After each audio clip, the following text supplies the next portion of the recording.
What is up, everybody? Welcome to Revv Time. Today I wanted to do a little bit of a deeper dive into channel 3 of the Generator 120 Mark III. So let's just dive right into it. Like right now, the way I've got it dialed, you can see I've got the gain down. Pretty much the treble's maybe a little past noon, but I'm keeping everything pretty much straight up. Just as a start, you know, a lot of people perceive that channel as being kind of a high gain, aggressive, kind of tight channel, and it absolutely is. But also what all 4 of the channels are, especially channel 2, 3, and 4, they will do what you dial them to do, if that makes any sense. Now channel 2, I will admit, is not going to get you the modern tight high gain, you know, metal or even gent type things. That channel's more designed for kind of the more vintage Marshall JTM 45. It can even get kind of the American voiced kind of breakup tones. And I've done videos, you know, the Eagles and you name it on that channel. But channels 3 and 4 are really perceived as these more kind of high gain, aggressive modern channels. And they can certainly do that. But speaking of channel 3 specifically, the way I have it dialed right now,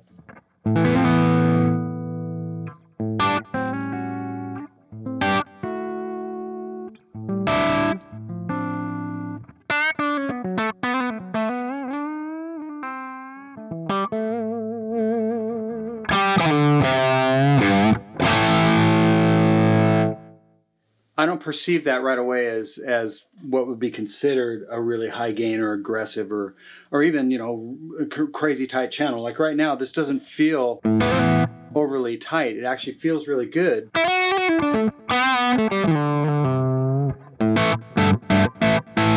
Backs off.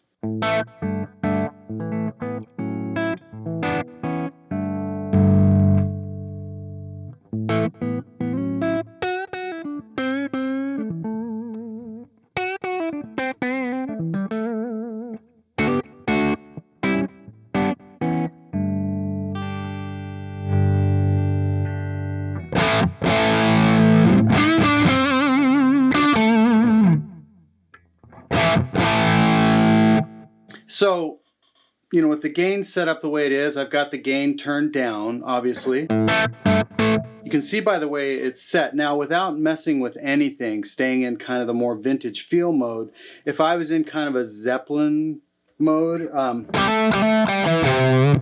that actually sounds really cool, but there's more of a mid kind of bark and focus. I could try and crank the mids, but I think what would be better is to use the cut switch. Now the cut switch is going to essentially bring out the mids by tightening up the low end. Now that the bark, that mid bark, is there. Without it, not quite as barky, but with it, that kind of bark is there.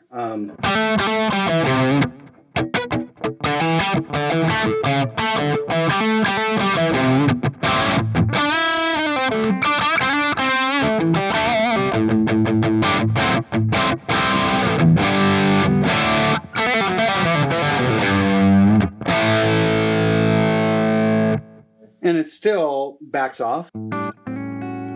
If anything, it sounds a little bit sweeter now because it's a little more focused in those mids. Obviously, if I want it to be brighter, if I want a different type of top end, I could turn the treble down and then use the bright switch.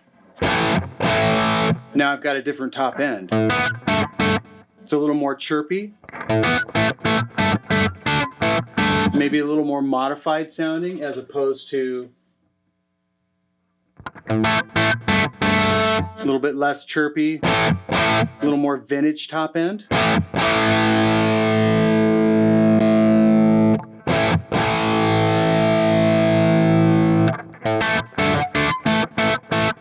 Once again, a little more kind of modified sounding top end. And I've still got the cut switch in. I could take that back out. A little bit bigger sounding now. Less mid focus.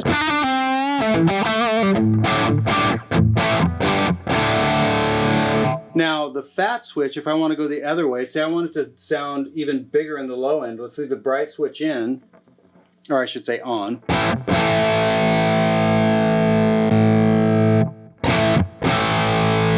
The fat switch is actually adding those sub lows.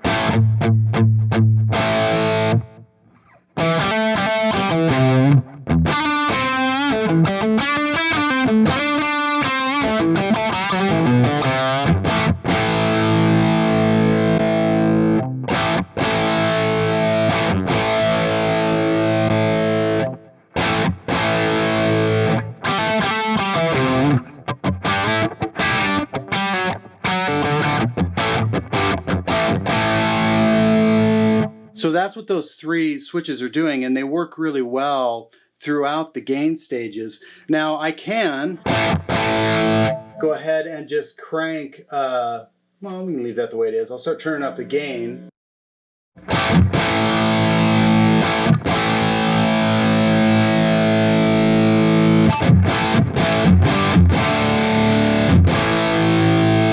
So without adding an aggression mode, like right now we're in the lowest gain stage, or what would be considered the aggression modes. I don't really consider those so much gain.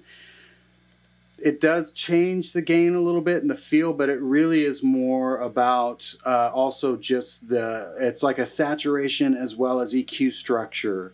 And we can check that out really quick, but just diming it right now, that's the highest amount of gain. Now, if I want that to, sound a little bit different, I could maybe take out the cut, maybe turn down the low end. Because as you turn up the gain,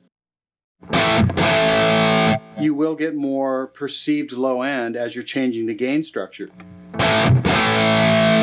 So that sounds pretty cool. I can maybe back off the treble if it seems like it got brighter. That sounds great. What if I want it to sound fatter now, but not loose? I could just add the fat switch as opposed to turning up the bass. And that's still a little too loose, so let's go this way. See what happens.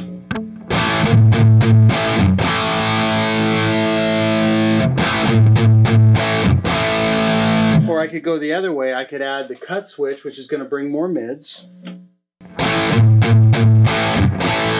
A little tighter, but still kind of vintagey. And then I could still add the fat.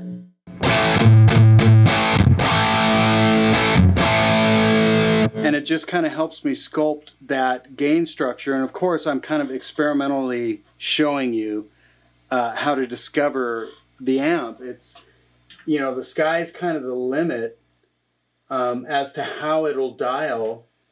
Like I realized, okay, well, if I hit the fat switch, it's with the gain set that way, it's still going to get maybe too kind of tubby. So, okay, I'll shut the fat switch back off. Let's turn up the bass and see what that does. So that's, basically taking advantage of the three switches and the EQ gets you a ton of different tones, all the way back to kind of, where I started, which was this tone. The gain backed off. So that's without even going into the aggression mode. So now I'm going to go ahead and just put the gain at like noon. Let's go ahead and put the treble at maybe just under 12 o'clock. Let's maybe go ahead and use the cut switch. So that's a good place to start, just to show you guys how the aggression modes sound.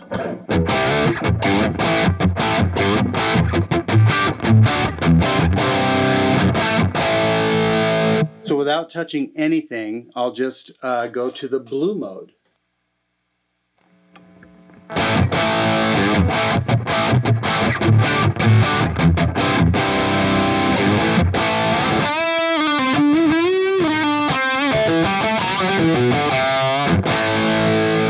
Back to the other aggression mode.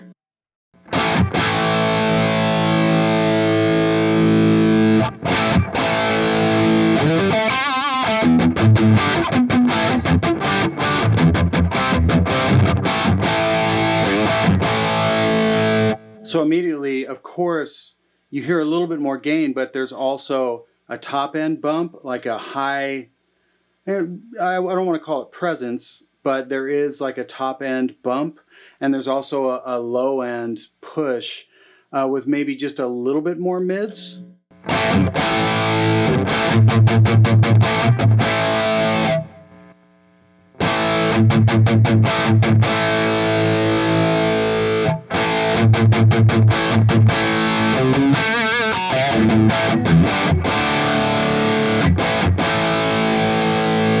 Now that's the mode I actually kind of prefer when I want to take a solo. I mean, it's obviously tighter for rhythm, but for soloing,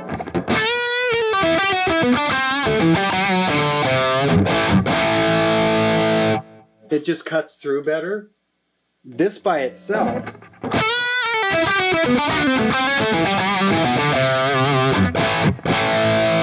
honestly is more desirable by itself. But I know that in a track with multiple instruments, I'm going to want it to have a bit more clarity.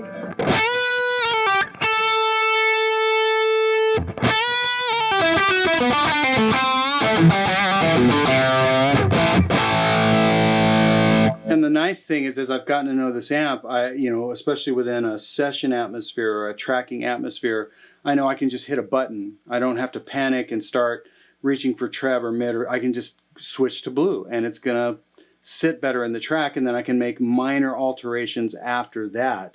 But that's what the blue mode is doing, is it's adding a little bit of that, kind of high mid and also some, low end punch, but I hear, especially for single notes, more high end mid. Now, if I go from that to the red mode, that is it's going to feel more saturated. There's definitely going to be a bit more gain, but the feel itself is going to be more saturated. So check it out.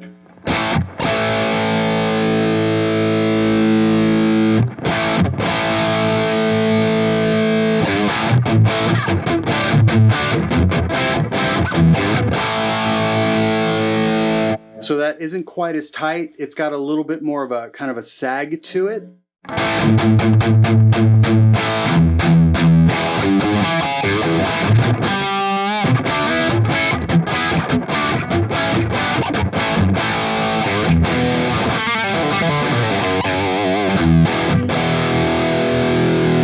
So it's not going to be quite as tight, maybe not as much clarity up top, but I can still sort that out. Like if I like the way that feels, then I can go ahead and maybe cut some bass, boost some treble. Now I've got a little bit more clarity, but now it's the feel I want is there.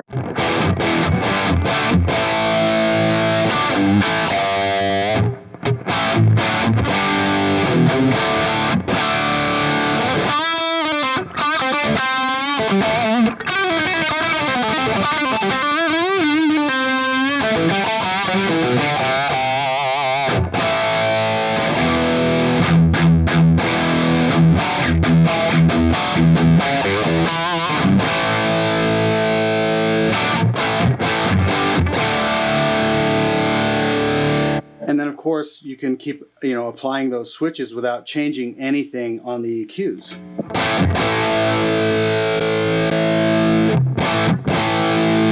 Like, that sounds cool. That sounds fat.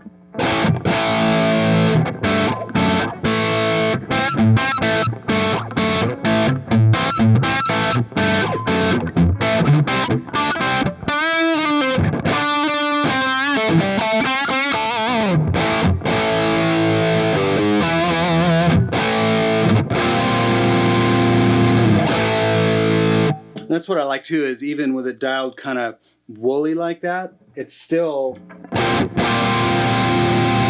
retains clarity when I hit, a 6/9 chord, for the love of God.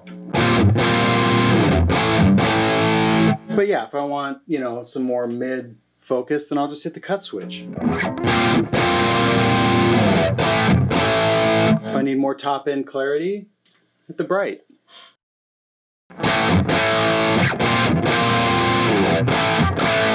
If I wanted to get really a lot fatter on the low end, I can go ahead and just hit the fat switch. If I wanted to get bigger in the low end, I can turn off the cut switch. That's the whole point of, especially, channels 3 and channel 4, those aggression modes, and then the essentially shelving switches, the bright, cut, and fat, make that channel extremely useful. And of course, the gain range is pretty much whatever you want it to be. I mean, I can't imagine not having enough gain out of that channel. But the nice thing is, as you turn gain up or down, you have the EQ flexibility to still get the tone you want. If you need it to be tight, or you want it to feel loose, or maybe you want it to be kind of pillowy in the low end, but maybe you want it on the other side of it, maybe you want it to be just crazy tight and articulate. With channel 3, you can just cover all kinds of ground, from crazy tight to where I started at the beginning of this video, which was a bit more kind of vintage in nature, which is where I tend to live. I don't play with a lot of gain. I'm certainly not a metal player, though I do appreciate really great metal and metal players. It works just as well for a guy like me as it would for a hardcore metal player. So that is channel 3, bit of a deeper dive. As always, I really appreciate you guys tuning in, and yeah, we'll see you next time.